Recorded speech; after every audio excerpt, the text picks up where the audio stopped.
সিএসআইটির পক্ষ থেকে সবাইকে স্বাগত জানাচ্ছি। এই লেকচারে আমরা গুগল ক্রোমের একটা এক্সটেনশনের ব্যবহার দেখাবো। এক্সটেনশনটার নাম হচ্ছে Nimbus screenshot and screen video recorder, সংক্ষেপে আমরা নিম্বাস বলবো। এই নিম্বাসের কী কাজ, এটা দিয়ে সাধারণত ওয়েব পেজের ছবি তোলা হয় এবং ভিডিও রেকর্ড করা হয়, খুব সুন্দরভাবে ভিডিও রেকর্ড করা যায়। এক্সটেনশনটা কিভাবে যোগ করতে হয় এটা আমরা ভিডিওর শেষের দিকে দেখাবো। প্রথমে হচ্ছে আমরা এর একটু ব্যবহার দেখে আসি যে এটা কিভাবে কাজ করে। এক্সটেনশনটা যোগ করার পরে আপনার স্ক্রিনের উপরে এরকম একটা আইকন দেখাবে, দেখুন এন লেখা। আইকনটার উপরে যখন আপনি ক্লিক করবেন তখন এরকম কিছু অপশন আপনাকে দেখাবে। প্রথমে যে অপশনটা, এটা হচ্ছে ভিজিবল পার্ট অফ পেজ, এখানে ক্লিক করেন। ক্লিক করার পরে আপনার নতুন একটা ট্যাবের মধ্যে আপনার যে ছবিটা তোলা হয়েছে এটা ওপেন হবে। দেখুন যতটুকু আপনি দেখতে পারতেছেন এতটুকুরই ছবি তুলবে। এখন আপনি এটাকে এডিট করতে পারেন। এখানে পেন আছে, পেনটাকে আমি সিলেক্ট করতেছি। আপনি চাইলে এখান থেকে আপনার পেনটা কত মোটা হবে, দেখুন আমরা হচ্ছে 7 পিক্সেল নিচ্ছি, দেখুন 7 পিক্সেল সে মোটা হচ্ছে। এখন আপনি চাইলে এটার কালারটাকে চেঞ্জ করতে পারেন। এখান থেকে আমি লাল কালার সিলেক্ট করে দিলাম, এটা হচ্ছে একটু বাড়ায় দিলাম। এখন দেখুন সরি হয়নি, আমরা এখান থেকে কালারটা সিলেক্ট করে দিলাম। ওকে, দেখুন এখন হচ্ছে আমার কালারটা কাজ করতেছে।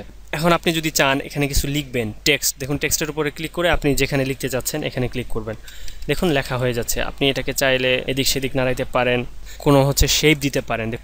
তার মানে এই যে আমরা যেটা দেখলাম এটা হচ্ছে এইটা হচ্ছে আপনার যে ভেতরের পার্টটার রং, কিন্তু এটা হচ্ছে বাইরের পার্টটার রং, ঠিক আছে? তো আমরা যদি এটাকে চেঞ্জ করি, মানে ট্রান্সপারেন্ট করে দিই, তো তাহলে এই বৃত্তটা, সার্কেলটা বা হচ্ছে এই বর্গক্ষেত্রটা আমার হচ্ছে ট্রান্সপারেন্ট হবে। দেখুন আবার যদি হচ্ছে আমরা কালারটা এটা টান দিয়ে এভাবে হচ্ছে করে দিই, তো হচ্ছে কালারটা ভরে যাবে। এটা হচ্ছে আপনি ইচ্ছামতো কতটুকু আপনার দরকার, কিভাবে দরকার আপনি হচ্ছে এটা চেঞ্জ করে নেবেন। তারপর হচ্ছে আপনি যদি ব্লার করতে চান, দেখুন এই পার্টটাকে আমি একটু ঝাপসা করে দেব, ঝাপসা হয়ে গেছে, কোনো লেখার বোঝা যাচ্ছে না। এভাবে আপনি এটাকে ছোট করতে পারেন, রিসাইজ করতে পারেন। আপনি সাইজ করতে যাচ্ছেন, এটা 1280 পিক্সেল বাই হচ্ছে 589 পিক্সেল আছে, আপনি এখান থেকে বাড়াতে কমাতে পারেন। সব কিছু করার পরে আপনি এখানে ডানে ক্লিক করবেন। ডানে ক্লিক করলে এখানে আপনাকে সেভ করতে বলবে যে সেভ করেন, আপনি এটাকে সেভ করবেন। সেভ ইমেজে ক্লিক করলে আপনি কোথায় সেভ করবেন, তো আমি চাচ্ছি এটাকে ডেস্কটপে সেভ করব। আমি একটা নাম দিচ্ছি 1 2 3 4, নাম দিয়ে আমি সেভে ক্লিক করলাম। তো এটা আমার সেভ হয়ে গিয়েছে। আমরা একটু দেখি ডেস্কটপে গেল কিনা। দেখুন এই যে 1 2 3 4 ঠিক সেম ছবিটা আমাদের সেভ হয়ে গেছে। তো এরকম আপনি যে কোনো ওয়েব পেজের ছবি খুব সহজেই তুলতে পারেন এই নিম্বাস এক্সটেনশন দিয়ে। এরপরে যে অপশনটা আছে আমরা হচ্ছে এটা হচ্ছে ক্লোজ করে দিচ্ছি। এরপরে যে অপশনটা আছে আমরা দেখি কি বলা হয়েছে। এটা হচ্ছে ক্যাপচার ফ্র্যাগমেন্ট। এখানে দেখুন কি হয়, মানে একটা পেজের মধ্যে বিভিন্ন ভাগ থাকে। তা আপনার হয়তো বা অনেক সময় যে ওই পেজের পুরোটা ছবি তোলার দরকার পড়ে না, একটা ভাগের, একটা পার্টের ছবি তোলার দরকার পড়ে। আপনি যে পার্টের উপর আপনার মাউসের কার্সরটা নিয়ে যাবেন সেই পার্টটা দেখুন ব্ল্যাক দেখাবে, মানে একটা ব্ল্যাক বর্ডারের মধ্যে দেখাবে। তো আমি চাচ্ছি এই পার্টটার ছবি তুলব। দেখুন এখানে ক্লিক করার সাথে সাথে ওরা হচ্ছে একটা অপশন দেখাবে, আপনি কি এডিট করতে চান, না টিক মার্ক দিয়ে সেভ করতে চান, না ক্লোজ করতে চান। দেখুন আপনি যদি এডিট করতে চান তাহলে আপনাকে এডিটিং প্যানেলে নিয়ে যাবে আগের মতো, আর যদি সেভ করতে চান সরাসরি আপনার হচ্ছে কোথায় সেভ করবেন এটা দেখাবে। তো আমরা চাচ্ছি না এটা সেভ করতে। আমরা পরের অপশন দেখতেছি। পরের অপশন যেটা আছে সিলেক্টেড এরিয়া, এটা হচ্ছে আপনি মাউস দিয়ে ধরে যতটুকু এরিয়া সিলেক্ট করবেন ততটুকুর ছবি উঠাবে। ঠিক একইভাবে আপনি যদি এডিট করার সুযোগ দেবে, আপনি যদি ক্লোজ করে দেন, দেখুন ক্যান্সেল, আমি ক্যান্সেল করে দিলাম, আমি এটা চাচ্ছি না। তারপরে যেটা আছে ইন্টায়ার পেজ, এটা কি দেখুন আপনি স্ক্রল করে আপনার পেজের উপর থেকে নিচে যতটুকু অংশ আপনি দেখতে পান, দেখুন এই পেজটা হচ্ছে আমরা স্ক্রল করে নিচে যাচ্ছি, মানে একটা সম্পূর্ণ পেজ, লম্বা একটা পেজ। তো এখানে ক্লিক করার পরে সে এই পেজটার ছবি তুলে নেবে এবং সম্পূর্ণটা ছবি তুলবে এর উপর থেকে নিচ পর্যন্ত। এখন আপনাকে এডিটিং প্যানেলে নিয়ে গেল, এখান থেকে আপনি এডিট করতে পারেন, এডিট করে ছবিটাকে আগের মতো সেভ করতে পারেন। পরের যে অপশনটা আছে এগুলো হচ্ছে আমি আর দেখাচ্ছি না, আপনি একটু প্র্যাকটিস করে নিয়েন। তারপরে যেটা আছে রেকর্ড ভিডিও, এটা আমি দেখাচ্ছি। এখানে দুইটা অপশন আছে, দেখুন একটা হচ্ছে ট্যাব রেকর্ড, এটা যদি আপনি সিলেক্ট করেন, আপনি যদি এই ব্রাউজারটা ক্লোজ করে দেন, দেখুন আমি ক্লোজ করে দিচ্ছি, ডেস্কটপে চলে আসলো। এই ডেস্কটপটা রেকর্ড হবে না, শুধু আপনার যে ব্রাউজারটা আছে ব্রাউজারের ভেতরে আপনি কি কি কাজ করতেছেন বা কি কি দেখাচ্ছেন এটা রেকর্ড হবে। কিন্তু যদি আপনি নিচেরটা ডেস্কটপ রেকর্ড এইটা সিলেক্ট করেন তাহলে সব কিছু রেকর্ড হবে। আমি নিচেরটাই দিয়ে একটু দেখাচ্ছি।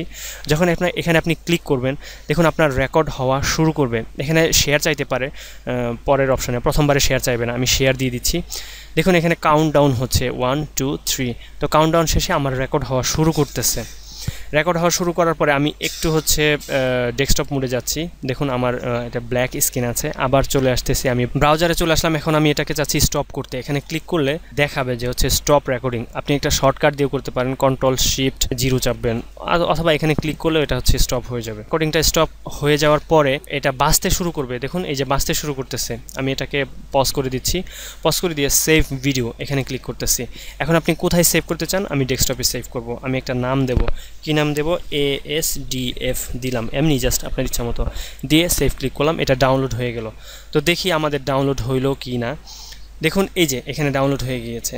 আপনি এটাকে যে কোনো একটা প্লেয়ার দিয়ে প্লে করবেন। কেএম প্লেয়ারটা আছে, আমি কেএম প্লেয়ার দিয়ে ওপেন করতেছি। দেখুন এই যে হচ্ছে দেখাচ্ছে।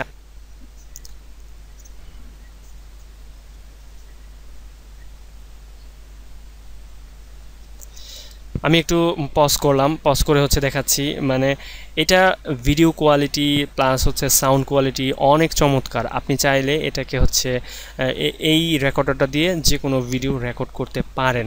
দেখুন আমি যখন ভিডিওটা চলতেছিল আমার ব্ল্যাক মোড হচ্ছে ডেস্কটপ মোড এবং হচ্ছে ব্রাউজার মোড দুইটাই শো করতেছিল। আমরা এটাকে হচ্ছে ক্লোজ করে দিচ্ছি, তারপরে আবার ব্রাউজারে যাচ্ছি। তারপরে কি আছে সেটা আমরা একটু দেখি। আপনি ভিডিও তার সাধারণত এডিট করতে পারবেন না, আপনার ভিডিও এডিট করার জন্য অন্য কোনো সফটওয়্যার লাগবে।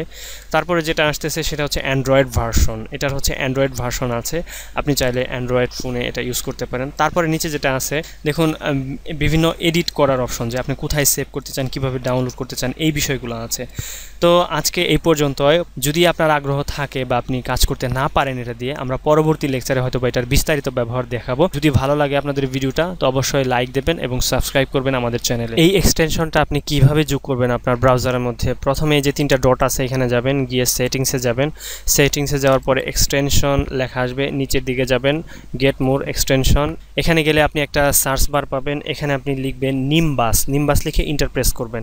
ইন্টারপ্রেস করলে প্রথমে যে এক্সটেনশনটা আসবে দেখুন মোটামুটি হচ্ছে 2369 জন মানুষ এটা ব্যবহার করতেছে। তার মানে মোটামুটি জনপ্রিয় একটা এক্সটেনশন। আপনি এখানে অ্যাড ক্লিক করবেন, করার পর এখানে অ্যাড এক্সটেনশন এখানে আসবে। একটু সময় নেবে, হয়তো বা 30 সেকেন্ড। ইনস্টল হয়ে যাবে এবং এটার কাজ শেষ হবে। তখন এই যে উপরের দিকে আপনার একটা আইকন দেখাবে। আমার অলরেডি একটা আইকন দেখাচ্ছে এখানে এবং একটা নতুন ট্যাব নিয়েছে। তো নতুন ট্যাবে ওদের ওয়েবসাইটটা হচ্ছে ওপেন করতেছে। তার মানে ওদের এখানে যে কিছু ইনস্ট্রাকশন আছে কিভাবে ব্যবহার করবেন এটার নির্দেশনা দেওয়া আছে। আপনি চাইলে এখান থেকে দেখেও হচ্ছে এই বিষয়গুলো শিখতে পারেন। তো আমরা বলেছি যদি আপনি না পারেন বা অ্যাডভান্স লেভেলের কাজ করতে না পারেন, পরবর্তী লেকচারে হচ্ছে আমরা এটার বিস্তারিত ব্যবহার বা অ্যাডভান্স লেভেলের কাজ করা দেখাবো।